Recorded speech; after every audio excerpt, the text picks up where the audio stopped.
Broers en susters in ons Here Jesus Christus, Kerstyd is inderwaarheid so 'n wonderlike tyd. In hierdie tyd ervaar en sien 'n mens baie meer glimlagte en blydskap. En mense se gemoed is ook heeltemal anders, ook selfs in die werksplek in hierdie tyd van die jaar. Miskien omdat Kersfees iets van opgewondenheid bring, omdat Kersfees daardie boodskap van vrede oordra. Miskien omdat Kersfees vir ons iets wil leer van dankbaarheid wat ons lewens so vol maak.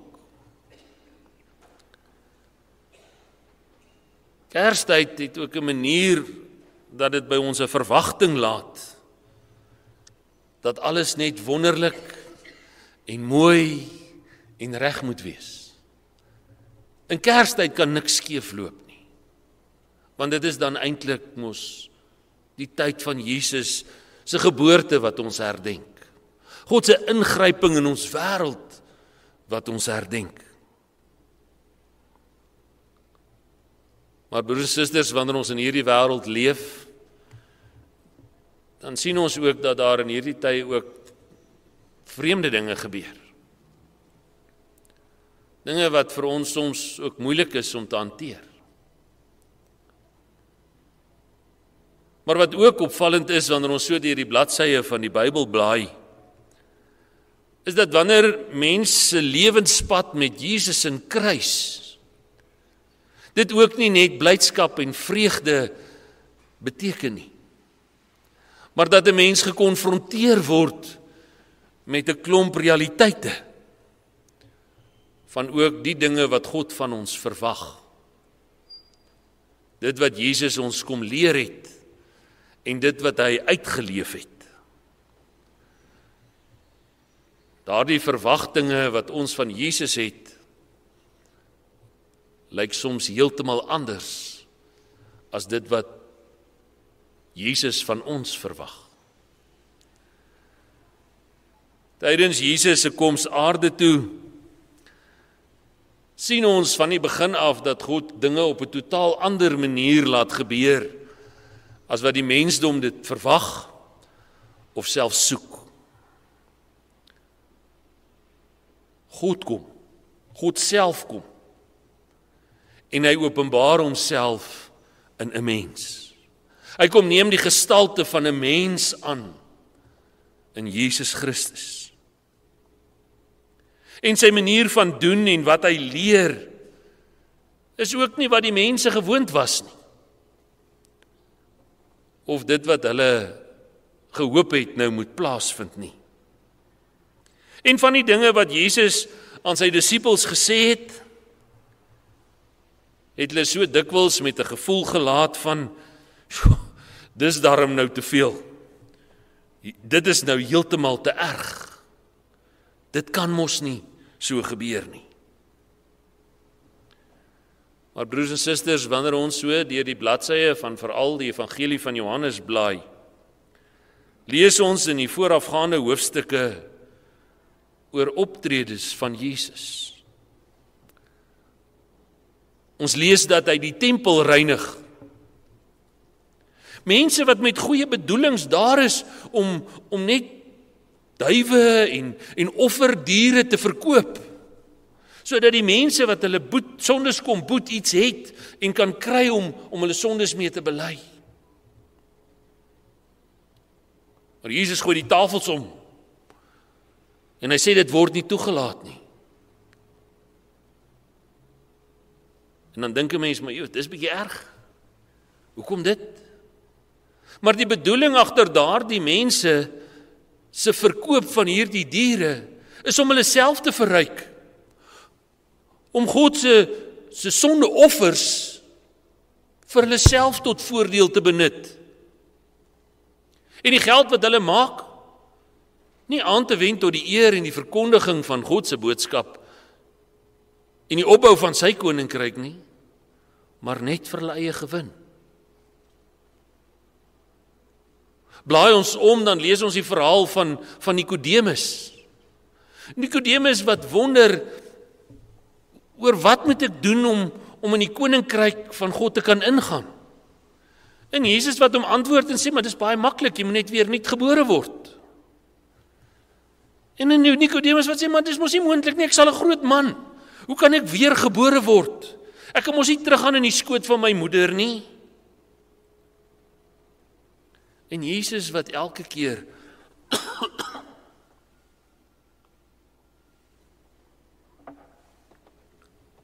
hulle moet begelei op 'n pad om dinge anders te verstaan. En Jesus wat vir Nikodemus moet leer dat dit wat uit die vlees gebore is vlees, maar dit wat deur die Gees gebore is Gees. Blaai ons om, dan lees ons die verhaal van Jesus wat daar by die Samaritaanse vrou kom en vir haar vra daar by die put van Jakob om vir hom ook 'n bietjie water te gee sodat hy ook kan drink. En sy wat verwonderd na hierdie man staan en kyk en vir hom vra, maar hoe vra jy vir my? Nie net 'n vrou nie, maar 'n Samaritaanse vrou water om te drink? Mans praat nie eers met vreemde vroue nie, wat nog van 'n Samaritaanse vrou? Dis ongehoord. Jesus wat vir haar sê, die water wat ek jou gee is lewende water. En as jy daarvan gedrink het, sal jy nooit weer dors kry nie. En om haar slegte reputasie te probeer wegsteek, sê sy vir my, gee vir my van daai water. En Jesus antwoord daar en sê, gaan roep jou man. Sy sê nie, maar ek het nie 'n man nie. Hy sê, jy's reg. Jy het al reeds 4 gehad en een wat jy nou het is ook nie jou man nie. Jy is op 'n vreemde tyd hier, omdat jy nie saam met die ander vroue kom water haal nie. Jy is hier, omdat jy iets soek, wat jy op 'n ander manier kan vind nie. Maar ek is hier om vir jou iets anders te gee, as wat jy verwag. Ek wil vir jou water gee, wat lewe gee. Ek wil hê jy moet in die geloof gaan leef. En as ons nog weer omblaai, dan lees ons van genesings wat Jesus op die Sabbatdag doen, wat indruis teen die hele Joodse tradisies. Jy mag nie op die Sabbatdag sulke dinge doen nie. Dis teen die wet van Moses. En dan in hoofstuk 6 vertel Jesus vir hierdie massa volgelinge, hierdie disipels is mense wat Jesus gevolg het, dat hy die brood is wat uit die hemel uitkom. En dat elkeen wat van hom eet, daarvan sal lewe. En dan dink hulle weer eens by hulle self, maar nee, dis nou regtig te erg. Hoe kan jy van iemand eet? Want hulle dink weer fisies en van sy bloed drink. In vers 54. En dink dis normaal en dit is reg. Dit kan mos nie so wees nie. Nee, dis te erg. En dan draai die mense om en hulle begin wegloop, die een na die ander, want nou het hulle genoeg gehad van dit wat hierdie man te sê het. En toe Jesus begin agterkom dat die mense wat oorgebly het, en spesifiek die 12 disipels wat hy uitgekies het, dat hulle mor en dat hulle binnemonds praat, begin hy met hulle daaroor gesprek voer. Maar hy versag nie sy boodskap om hulle nou tegemoet te kom nie. Hy praat met hulle reguit. En toe die volgelinge begin verstaan wat die betekenis van Jesus se koms na die aarde toe is, en wat dit beteken om jou lewenstyl te verander, te midde van die wêreldse ellende, is daar nog steeds van hulle wat wegdraai, wat na die ander kant toe wil kyk. Hoekom doen hulle dit, broers en susters? Omdat hulle verwagting anders was. Hulle het hierdie Messias verwagting gehad, hierdie roemryke, magtige koning, hierdie heerser. Hierdie ou wat die scepter gaan swaai en alles gaan net in vrede en rustigheid verander. Daar gaan nie meer kwaad wees nie, net blydskap en oorvloed. Hulle verwagtinge was selfgesentreerd. Dit moet wees soos wat ek dit wil hê en soos wat ek dit moet sien moet gebeur. Hulle ideale moet verwesenlik word. Nie God se bedoeling agter dit nie. En so draai hulle die rug op Jesus. Want te erg is nou maar eenmaal te erg. En as Jesus dan vir die 12 disippels vra, wil julle nie maar ook julle eie koers inslaan nie? Wil julle nie maar ook dan nou kies om 'n ander pad te gaan volg nie? Dan is dit Simon Petrus wat 'n antwoord waag. En die antwoord wat hy waag, is 'n belydenis van geloof. Hy bely sy geloof in die duidelikste moontlike taal. Hy sê, Here, na wie toe sal ek gaan? U het woorde wat ewige lewe gee. En ons glo vas, en ons weet dat U die Heilige van God is. Hoekom sal ons omdraai? Na wie toe anders sal ons kan gaan? U woorde gee lewe. Ons glo vas en ons weet dat U die Heilige van God is. En beter en raker, selfs deur die eeue heen kon niemand dit nog ooit gesê het nie. Ja, daardie dag, daar by die sinagoge in Kapernaum, toe Jesus van hom en sy makkers wou weet, of hulle nie maar ook wou weggaan nie, het Petrus in een helder oomblik, gelei deur die Gees van God, gesê en geweet, wat Christene deur die eeue van daardie dag af moet hoor. Daar is nie 'n ander een nie. Daar is net een. En Jesus Christus, die Seun van God, het mens kom word om ons lewens so te verryk. En die vraag aan die disippels, soveel jare gelede, is ook die vraag vandag aan elkeen van ons. Want steeds vandag is ons Jesus se disippels, ons is sy volgelinge, en ons moet ook hoor, wil julle nie ook weggaan nie? Wil julle nie ook maar gaan besig hou met die wêreldse dinge, en met die verwagtinge van die wêreld, en die selfgesentreerde eie ek en jou behoeftes nie? Of wil jy opnuut hoor wie Jesus in jou lewe is? En is ons vandag ook bereid om so Simon Petrus 'n belydenis te maak, omdat die Heilige Gees ons vul en ons daartoe lei, dat ons ook wil sê, Here, na wie toe sal ons gaan? Daar is nie iemand anders nie. U woord gee lewe. En ons glo vas, in hierdie Kerstyd wat ons herdenk, dat U kom ingryp het in ons lewens. En dat U ons lewenspad kom verander het, selfs by die seerste en die diepste nood van die lewe verby, by die dood verby. Dat niks ons van U en die lewe kan skei nie.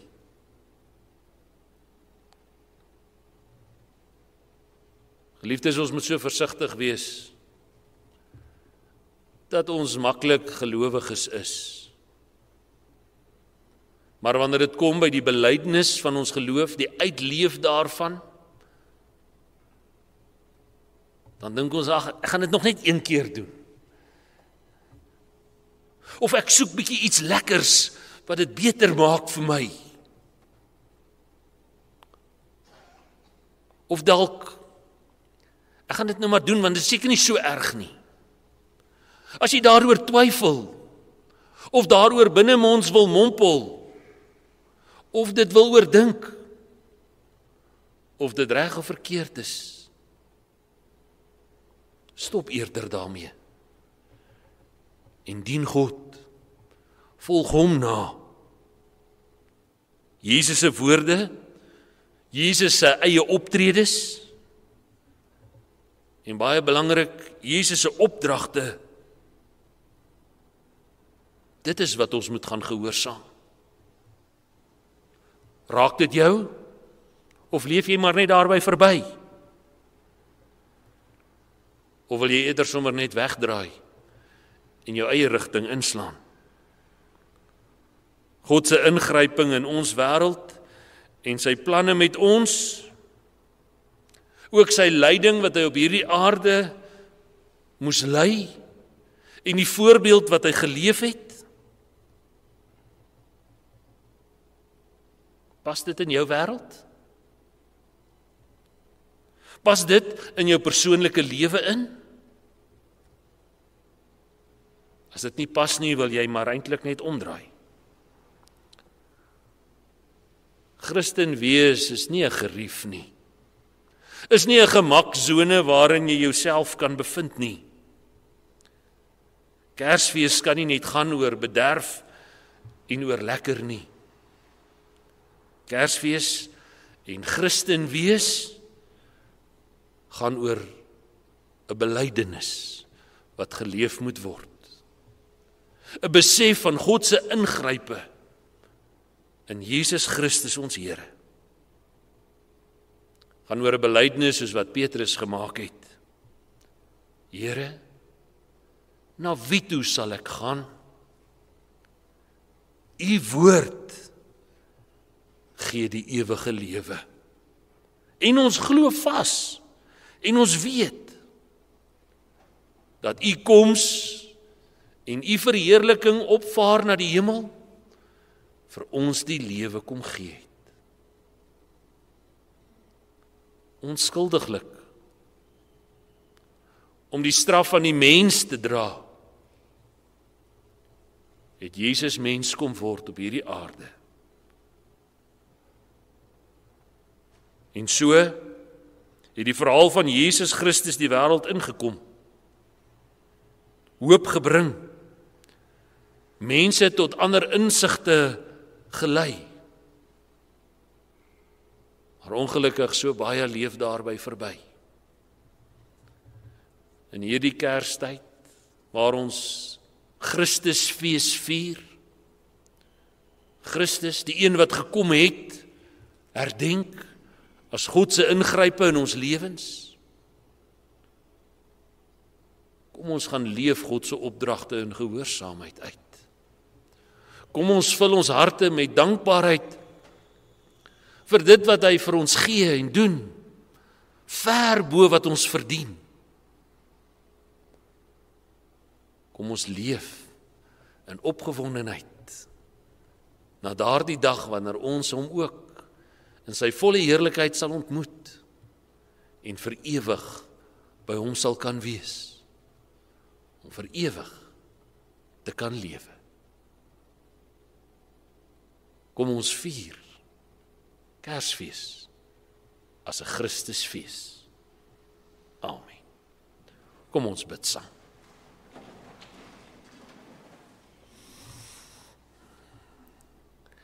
Here, U is soveel meer as ons verwagtinge. U is soveel meer as ons gedagtes en behoeftes. En vandag wil ons ook voor U stil raak en bely dat ons so maklik verkeerde verwagtinge koester, verkeerde leefstyle uitleef en ons lewens laat getuig van soveel verkeerde optredes. Dankie dat ons kan besef dat U ingryping juis in ons sondige wêreld, in ons sondige natuur was,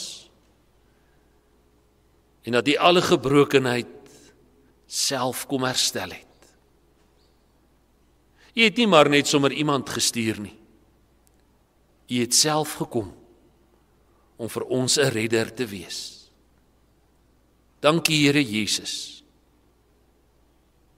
vir wie U is en vir wat U vir ons elke dag beteken. Wil U ons ook in die groot genade van al ons verkeerde verwagtinge en optredes vergewe. Wil U ons ook reinig van al hierdie vlekke wat die sonde op ons lewens laat en ons nuut laat begin. Rein, gewas deur U bloed. Wil U saam met elkeen van ons wees ook in die res van hierdie dag, in hierdie week wat so voor ons lê. Hou asseblief U hand naby aan elkeen van ons. Want ons is U kinders en ons wil afhanklik voor U leef. Ons wil en ons kan nêrens anders gaan nie, want U is waarlik die lewende God. In Jesus se naam bid ons en vra ons dit alles. Amen.